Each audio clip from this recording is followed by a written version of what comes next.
வணக்கம் வெல்கம். இது சிம்பிளி சமையல். நான் உங்கள் ரேகா. எல்லோரும் நலமுடன் இருக்க இறைவனை வேண்டுகிறேன். பிரியாணி பிரியர்களுக்கான ஒரு ஸ்பெஷல் வீடியோ. பிரியாணிலே ஒரு தரமான பிரியாணி அப்படின்னா அது மட்டன் பிரியாணி தான். எவ்வளவோ வெரைட்டிஸ் ஆஃப் பிரியாணி இருந்தாலும் நம்ம சவுத் இண்டியன் ஸ்டைல் பிரியாணியில் ரொம்ப ஸ்பெஷலான ஒரு பிரியாணி அப்படின்னா அது திண்டுக்கல் ஸ்டைல் மட்டன் பிரியாணி. இன்றைக்கி அந்த பிரியாணி தான் பக்காவான அசல் திண்டுக்கல் மட்டன் பிரியாணி. அதுவும் நம்ம ப்ரெஷர் குக்கர்லேயே சூப்பராக தம் போட்டு எவ்வளோ பக்காவாக செய்யலாம் அப்படின்னு பார்க்கலாம். பார்க்குறதுக்கு முன்னால் நம்மளுடைய சிம்பிளி சமையல் சேனலை மறக்காமல் சப்ஸ்கிரைப் பண்ணிக்கோங்க. பெல் ஐக்கான் ஹிட் பண்ணுங்கள். ஆல் பட்டன் ப்ரெஸ் பண்ணுங்கள்.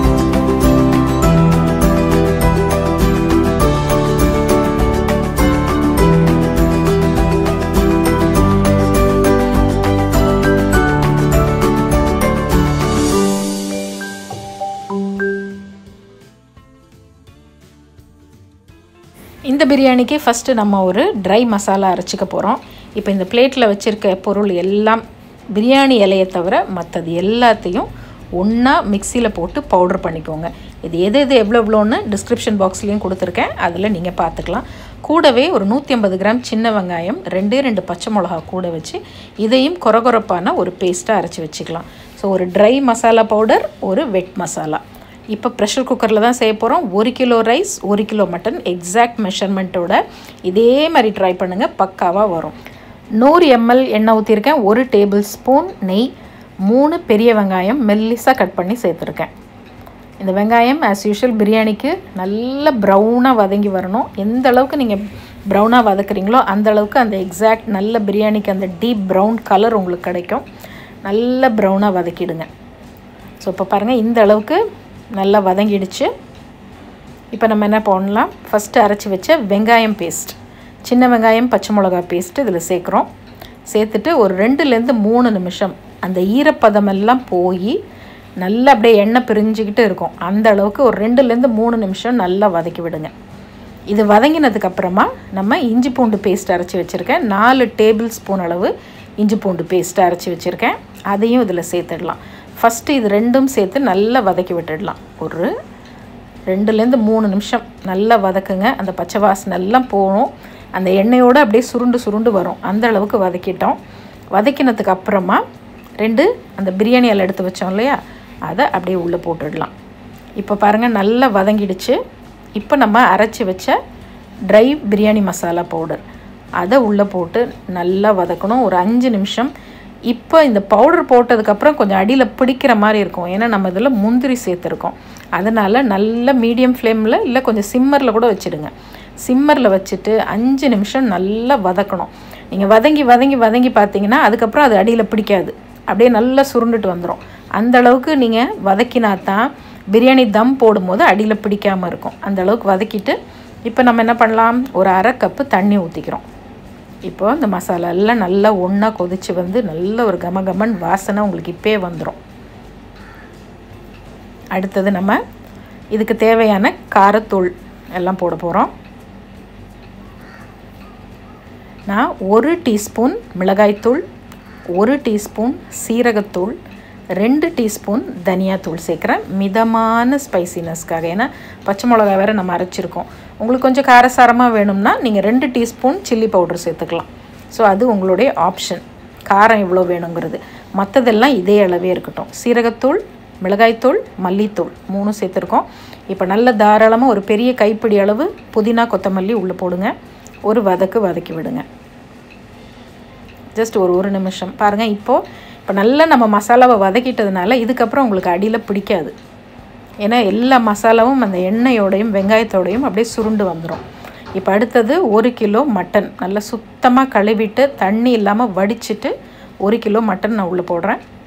போட்டு ஒரு 2-5 நிமிஷம் நல்லா வதக்கணும். இந்த மசாலா கூட சேர்ந்து இந்த மட்டன் இப்போ கொஞ்சம் நேரம் வதங்கணும்.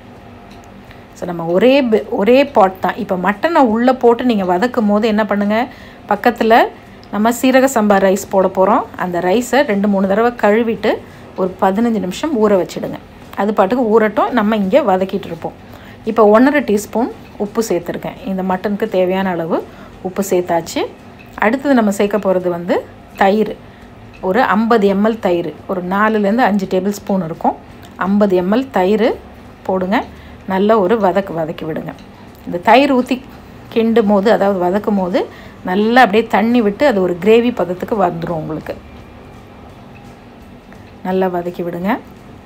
அடுத்தது நம்ம என்ன சேர்க்க போகிறோம்னா ஒரு 1.5 கப் அளவு தேங்காய் பால். ஒரே பால் தான், ஃபஸ்ட்டு பால் செகண்ட் பால்லாம் கிடையாது. ஒரு அரை மூடி தேங்காய் இருந்தால் போதும். உங்களுக்கு 1.5 கப் தேங்காய் பால், மீடியமான ஒரு தேங்காய் பால் கிடச்சிடும். அதை உள்ளே ஊற்றியாச்சு. ஊற்றி நல்லா ஒரு கிளறிட்டோமா, அவ்வளோதான். மட்டன் நல்லா வதங்கிடுச்சு.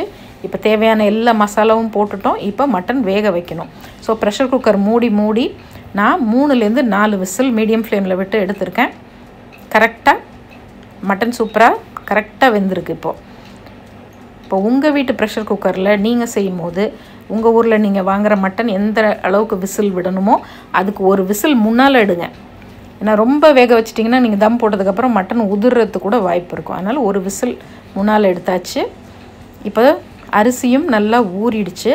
நல்லா தண்ணி இல்லாமல் வடிச்சிட்டு சீரக சம்பா ரைஸ், நல்ல குவாலிட்டியான ரைஸ் வாங்கி அதை இந்த மசாலாவில் போட்டு நல்லா ஒரு மிக்ஸ் பண்ணி விடுங்க. மிக்ஸ் பண்ணிவிட்டு ரைஸை உள்ளே போடும்போதே பக்கத்தில் நான் சுடுதண்ணி தான் எப்பயுமே ஊற்றுவேன். பச்சை தண்ணி ஊற்றுனீங்கன்னா அந்த பிரியாணியோட ஃப்ளேவர் கொஞ்சம் குறையும். அதனால் கொஞ்சம் சூடான தண்ணி, 1 கப்புக்கு 1.5 கப்பு. ஸோ மொத்தம் 1 கிலோ ரைஸ் வந்து பார்த்திங்கன்னா என்னுடைய கப்பில் 6.5 கப்பு இருந்தது. ஸோ 1.5 கப் கணக்கு பண்ணிக்கிட்டு அதுலேருந்து 2 கப்பு தண்ணியை கம்மி பண்ணிவிடுங்க. ஏதுனா அது அந்த கிரேவி கணக்கில் நம்ம வச்சுக்கலாம். ஓகேவா? அந்த மாதிரி இப்போ தேவையான தண்ணி ஊற்றிடலாம். 1 கப்புக்கு 1.5 கப்பு கரெக்டாக நீங்கள் எத்தனை கப் அளக்குறீங்களோ அதுக்கு பண்ணிவிட்டு அதுலேருந்து 2 கப்பு கம்மி பண்ணிவிடுங்க. இப்போது ஒரு எலுமிச்சம்பழம் பிழிஞ்சு விட்டுருக்கேன், முழு எலுமிச்சம்பழத்தோட ஜூஸு. அதையும் உள்ளே போட்டு எல்லாத்தையும் நல்லா ஒரு கிளறி, ரொம்ப போட்டு கிளறாதீங்க, ஊறின அரிசி உடஞ்சிரும். அதனால் லைட்டாக அப்படி ஒரு கிளறி உப்பு கரெக்டாக இருக்கான்னு செக் பண்ணிக்கோங்க.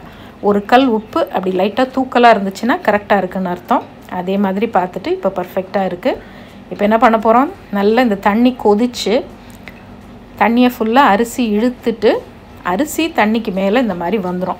இதுதான் கரெக்டான டைம். இந்த டைமில் நீங்கள் என்ன பண்ணுங்கள், ப்ரெஷர் குக்கர் மூடிட்டு வெயிட் வச்சு, உங்கள்கிட்ட தோசை தவா இருந்தால் தோசை தவா மேலே வைக்கலாம். அப்படி இல்லைன்னா டைரக்ட் ஃப்ளேம்லேயே 15 நிமிஷம் ஃபுல் சிம்மில் 15 நிமிஷம் வச்சுட்டு அதுக்கப்புறம் ஆஃப் பண்ணிவிட்டு 10 நிமிஷம் கழித்து ஓப்பன் பண்ணுங்கள். பக்காவாக தம்மாக இருக்கும். சூப்பராக மட்டன் நல்ல அந்த ஃப்ளேவர் எல்லாம் நல்லா இழுத்துருக்கும். ரைஸும் அருமையாக குக் ஆகிருக்கும். இதே மாதிரி சூப்பரான ரொம்ப ஈஸியாக செய்யக்கூடிய ஒரு பக்காவான திண்டுக்கல் மட்டன் பிரியாணி. இதே மாதிரி நீங்களும் ட்ரை பண்ணி பாருங்கள். டேஸ்ட் ரொம்ப அட்டகாசமாக இருக்கும். இது கூட வந்து நான் இன்றைக்கி நல்லி குழம்பும் சிக்கன் 65 செஞ்சுருக்கேன். இதே மாதிரி ஒரு காம்போவாக நீங்களும் ட்ரை பண்ணணுன்னா கீழே டிஸ்கிரிப்ஷன் பாக்ஸில் லிங்க் கொடுக்குறேன். ட்ரை பண்ணி பார்த்துட்டு எப்படி இருந்துச்சுன்னு சொல்லுங்கள். அண்ட் நம்மளுடைய சிம்பிளி சமையல் சேனலை ஃபேஸ்புக்லேயும் இன்ஸ்டாகிராம் பேஜ்லேயும் ஃபாலோ பண்ண மறந்துடாதீங்க. இது சிம்பிளி சமையல். நான் உங்கள் ரேகா. தேங்க்ஸ் ஃபார் வாட்சிங். Take care. பை.